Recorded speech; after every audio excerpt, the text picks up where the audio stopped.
Falmii gara dhabaa asoosama gabaabaa barreessaa fi seenessaan Muhammad Nuuraa.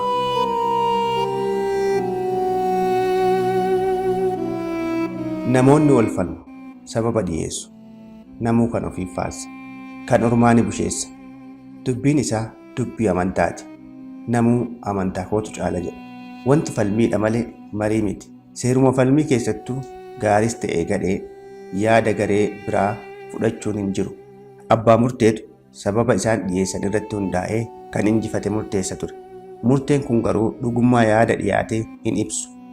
Dandeettii namoonni waan tokko ibsuuf qaban agarsiisa. Kana keessatti sababni amansiisaan dhiyaannan yaadni gadheen injifataa ta'uu danda'a. Falmiin namoota kanneenii garuu adda. Abbaa murtii hin qabne. Namuu yaaduma ofii dhiyeessa. Kaayyoon isaa wal amansiisuu ture. Garuu qaamni lachuu amanuuf qophaa'aa miti. Sababni isaas isaan hunduu amansiisuuf dhufan. Falmii isaaniif sababa dhiyeeffatu. Sababni tokko tokko amansiisaa miti.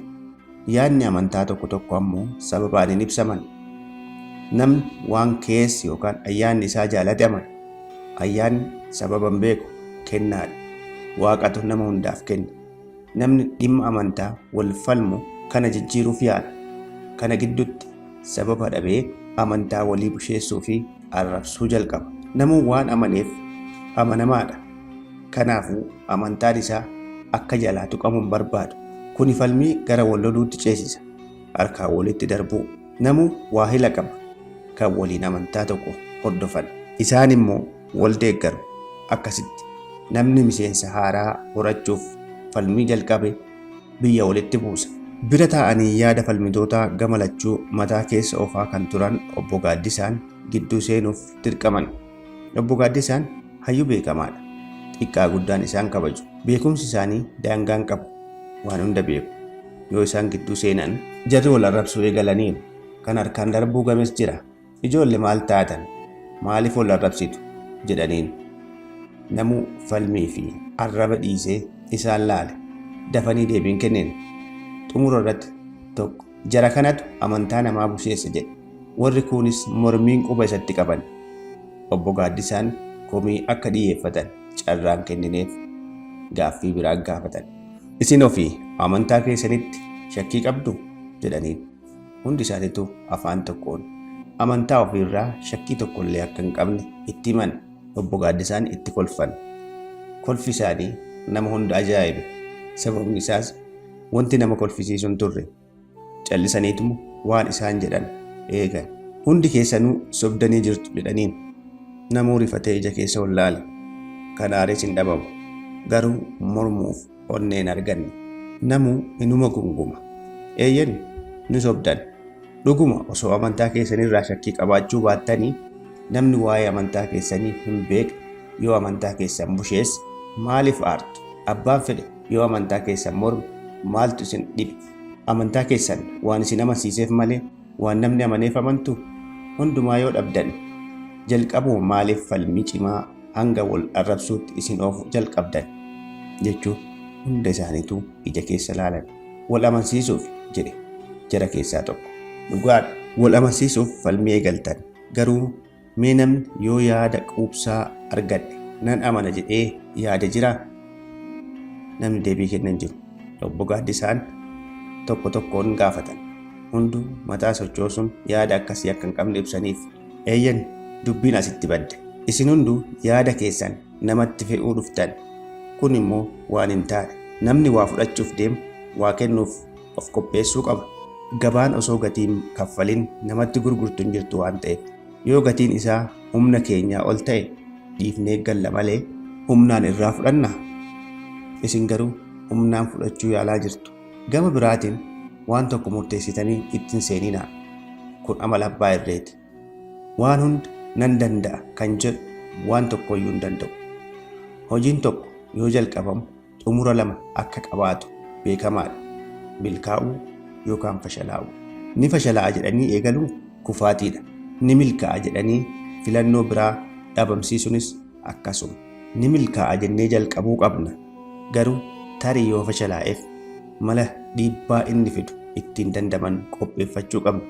Sababni isaas namni waaqaa miti. Akka karoorsetti raawwachuu hin danda'u. Isin gaafuma jalqabdan dhiibbaa kufaatiin fidu sodaattanii fala dhiibbaa dandamattaniin filannoo keessaa baaftan. Sodaan keessan kufaatii isinitti yaa'ame. Kufaatii fudhachuuf qophiin qabdan. Dhalli namaa uumamaanuu injifatamuu fudhachuu irratti dadhabina qaba. Yoo yaadaan injifatamu humnatti fayyadamuu yaada. Kanaaf wal arrabsuu fi harkoo walitti rarachuu jalqabdan. Osoo jalqaba yaaddanii itti galtanii kun hin dhufu. Silaa waa lama gootu. Tokkoffaa yoo yaadni warra kaanii isin injifate amantaa isaanii fudhattu. Lammaffaan waliigaluu dhabuu irratti waliigaluudha. Kun akka gabaatti meeshaa dandeettii bitachuu keenyaa ol ta'e dhiifnee akka galuuti. Meeshaan dhiisaa maaliif wal amansiisuu yaaddan jedhaniin namuu yaada garaagaraa dhiyeesse. Tokko tokko hordoftoota amantaa baay'isuuf nama amansiisuu yaadu. Kanneen namaaf yaadna jedhanis jiru. Jechuun namni ibiddatti akka hin gubanneef gara dhugaatti yaa'amu jechuudha. Obbo Gaaddisaanis hunda isaanii erga xiyyeeffannaan dhageeffatanii booda yaada kennuu jalqaban. Sababni isin dhiyeessitan hunduu akka sababaatti sirriidha. Garuu walitti isin buusuuf gahaa miti. Yeroo kamiyyuu namni hordofaa baay'ifachuu barbaadu nama ofitti amantummaa hin qabne. Namni waan hojjetu shakku deeggaraa horachuun onnee ofitti hora. Nama waan hojjetu beeku baay'inni nama isa mormuu isan dhiphisu. Baay'inni nama isa dinqisiifatus haamilee cimsa malee isan cimsu. Sababni isaas namni dhugaatti amana malee lakkoofsa nama dhugaa dubbatuu miti. Deeggaraa baay'ifachuun amala amantaas miti. Deeggaraa baay'ifachuun amala nama horii argachuuf hojjetuuti. Dhaabbileen siyaasaas waan kana ni fayyadamu. Sababni isaas uumamnumti siyaasatu kan shakkiin guutame. Baay'ina nama yaada kee deeggaruutu aangoo si qabachiisa malee dhugaa ta'uu yaada keetii miti. Kanaafuu mala argatte hundatti fayyadamtee amansiisuun hordoftoota baay'ifachuu qabda. Asirratti namarraa malee wanti ati waaqarraa abdattu hin jiru. Olaantummaa kee fi garee keef hojjetta malee waaqaaf miti. Amantaan garuu akkasii miti. Dhalli namaa seera uumaa kabajee naamusaan akka waliin jiraatuuf hojjeta. Amantaan waaqarraa malee namarraa homaan eeggatu. Dhugaa malee baay'inni hordofaa waaqatti nama hin dhiyeessu. Waaqarraas nama hin fageessu. Ija amantaatiin namni nama caalu hin jiru. Olaantummaa waaqaa malee olaantummaan nama tokkoo yookaan garee tokkoof hojjechuun amantaa keessa hin jiru. Kanaafuu akkuma jettan dhugaa amantan taanaan deeggaraa baay'ifachuuf hin dhiphatinaa. Dhugaa ta'uu erga amantan nama isin gaafatetti afaan guutaa himaa. Nama dhugaa dhagahuu hin barbaanne hin dhiphisinaa.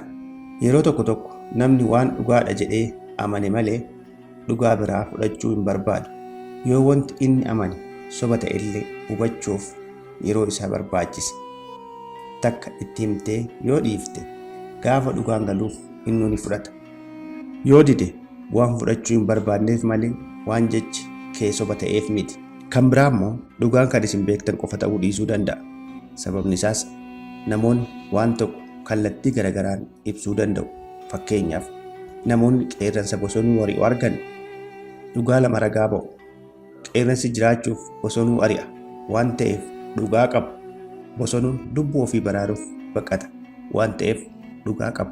Kanaafuu dhugaa jara lamaanii dubbachuuf bakki dhaabbanne beekamuu qaba. Akka namaatti tasgabboofnee yoo waan hunda gadi qabnee ilaalle namni gara qeerransaa dhaabbates kan gara bosonuu dhaabbates dhugaa dubbachuu ni hubanna. Fedhii keenya irratti hundoofnee dhugaa barbaanne filachuu dandeenya. Garuu nama kallattii biraa dhaabbateen walitti bu'uu hin qabne. Sababni isaas dhugaan dhugaan caalu. Namoonni dirqama amantaan raawwanne jettanis jirtu.